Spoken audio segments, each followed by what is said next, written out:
Hello guys, welcome back to my YouTube channel.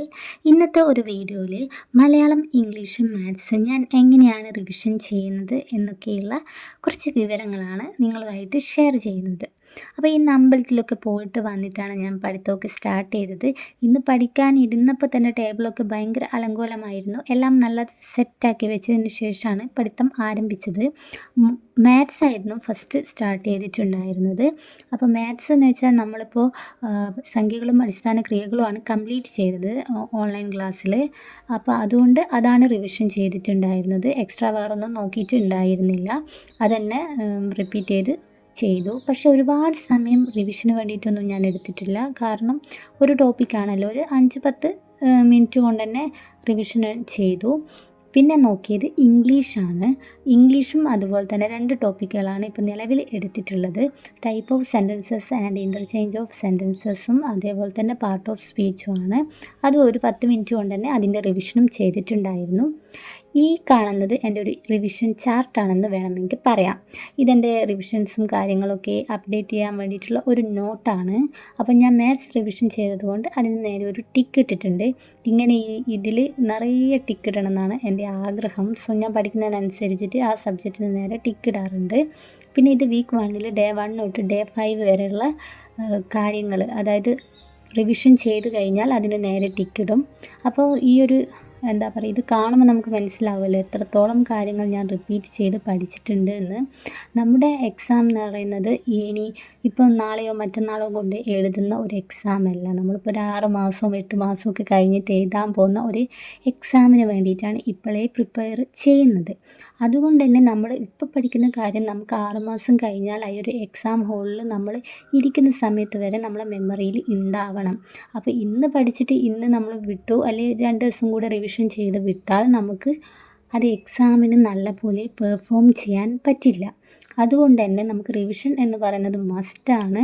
പ്രത്യേകിച്ച് ഇംഗ്ലീഷും മലയാളം മാത്സൊക്കെ നമ്മുടെ കൂടെ തന്നെ, മറ്റ് ഏത് ടോപ്പിക്കുകൾ പഠിക്കുകയാണെങ്കിലും ഇത് 3 നമ്മുടെ കൂടെ തന്നെ കൊണ്ടുപോകണം. പിന്നെ CA ഉണ്ട് കേട്ടോ. CA എങ്ങനെയാണ് പഠിക്കുന്നത് കാര്യങ്ങളൊക്കെ ഞാൻ വേറൊരു വീഡിയോ ആയിട്ട് സെപ്പറേറ്റ് ചെയ്യുന്നതാണ്. അപ്പോൾ ഇത്രയും കാര്യങ്ങളാണ് എനിക്ക് പറയാനുള്ളത്. ഏതൊരു ടോപ്പിക്ക് നമ്മൾ പഠിച്ചു കഴിഞ്ഞാലും ആ ടോപ്പിക്കിൽ നിന്ന് ഒരു മാർക്ക് പോലും മിസ്സാവില്ല എന്നൊരു കോൺഫിഡൻറ്റ് നമുക്ക് വേണം. അതായത് നമ്മൾ പഠിച്ച കാര്യങ്ങൾ നമ്മുടെ കയ്യിൽ നിന്ന് ഒരു കാരണവശാലും മറന്നു പോയിട്ട് മാർക്ക് പോകരുത്. അപ്പോൾ പഠിക്കുന്ന കാര്യങ്ങൾ പെർഫെക്റ്റായി പഠിക്കുക. അത് എക്സാമിന് നമുക്ക് നന്നായിട്ട് അറ്റൻഡ് ചെയ്യാനും നല്ലൊരു മാർക്ക് സ്കോർ ചെയ്യാനും നമുക്ക് പറ്റണം. അതുകൊണ്ട് തന്നെ റിവിഷൻ എന്ന് പറയുന്നതാണ്, ശരിക്കും പറഞ്ഞാൽ റിവിഷൻ ഉണ്ടെങ്കിലേ നമുക്കൊരു എക്സാം എന്ന് പറയുന്ന ആ കടമ്പ നമുക്ക് നല്ല രീതിയിൽ കടക്കാൻ പറ്റുള്ളൂ. സ്റ്റാർട്ടിങ് തൊട്ടേ നമ്മുടെ പഠനത്തോടൊപ്പം തന്നെ റിവിഷനും കൊണ്ടുപോയാൽ മാത്രമേ നമുക്ക് അത് എന്താ പറയുക, നമ്മുടെ എക്സാം വരെ നമുക്കത് ഫോളോ ചെയ്ത് കൊണ്ടുപോകാൻ പറ്റുള്ളൂ. റിവിഷൻ നാളെ ചെയ്യാം മറ്റന്നാൾ ചെയ്യാം എന്നൊക്കെ വിചാരിച്ച് മാറ്റി വെച്ചിട്ടുണ്ടെങ്കിൽ ആ മാറ്റി വെക്കലേ ഉണ്ടാവുള്ളൂ. കാരണം നമ്മളിങ്ങനെ റിവിഷൻ നാളെ ചെയ്യാം, അപ്പോൾ നമ്മൾ പിന്നെ ഒരുപാട് ദിവസം കഴിഞ്ഞിട്ട് റിവിഷന് വേണ്ടിയിട്ട് ഇരിക്കുന്ന സമയത്ത് ഈ പഠിച്ച കാര്യങ്ങൾ വീണ്ടും നമുക്ക് എന്താ പറയുക, പുതിയ കാര്യങ്ങളായിരിക്കും. അപ്പോൾ വീണ്ടും എഫേർട്ട് എടുത്ത് പഠിക്കുമ്പോൾ ഈ PSC എന്ന് പറയുന്ന പഠനത്തോട് നമുക്ക് ഭയങ്കര എന്താ പറയുക, മടുപ്പ് വരികയും ഇത് നിർത്തിയാലോ, ഒന്നും പഠിച്ചിട്ട് മനസ്സിലാവുന്നില്ല, തലക്ക് കയറുന്നില്ല, അങ്ങനെയൊക്കെ വിചാരിച്ചിട്ട് നമ്മളിങ്ങനെ ഡൗൺ ആയി പോകും. അതുകൊണ്ട് നമ്മളിപ്പോൾ നമ്മൾ വളരെ കുറച്ച് ഇന്ന് പഠിക്കുന്നുള്ളൂ എങ്കിലും അത് പെർഫെക്റ്റായിട്ട് റിവിഷൻ ചെയ്തിട്ട് നമ്മുടെ കയ്യിൽ അത് സേഫ് ആണെങ്കിൽ നമുക്ക് അടുത്ത ടോപ്പിക്ക് നോക്കാൻ നമുക്ക് നല്ലൊരു ഇൻട്രസ്റ്റ് വരും.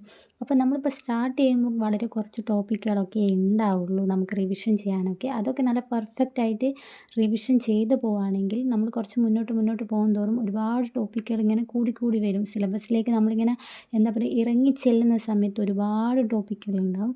അപ്പോൾ എന്ന് വെച്ചാൽ നമ്മളിങ്ങനെ പുറകോട്ട് തിരിഞ്ഞു നോക്കുന്ന സമയത്ത് നമുക്ക് ഇത്രയും ടോപ്പിക്കുകൾ ഞാൻ പെർഫെക്റ്റായി പഠിച്ചു എന്നൊരു വിശ്വാസം മനസ്സിലുണ്ടെങ്കിൽ ആ മുന്നിൽ നിൽക്കുന്ന അത്രയും ഭാഗങ്ങളും നമുക്ക് ഈസി ആയിട്ട് പഠിക്കാനും പഠിച്ചെടുക്കാനും പറ്റുമെന്ന് സ്വയം തോന്നും. സോ എല്ലാവരും നന്നായിട്ട് റിവിഷൻ ചെയ്യുക.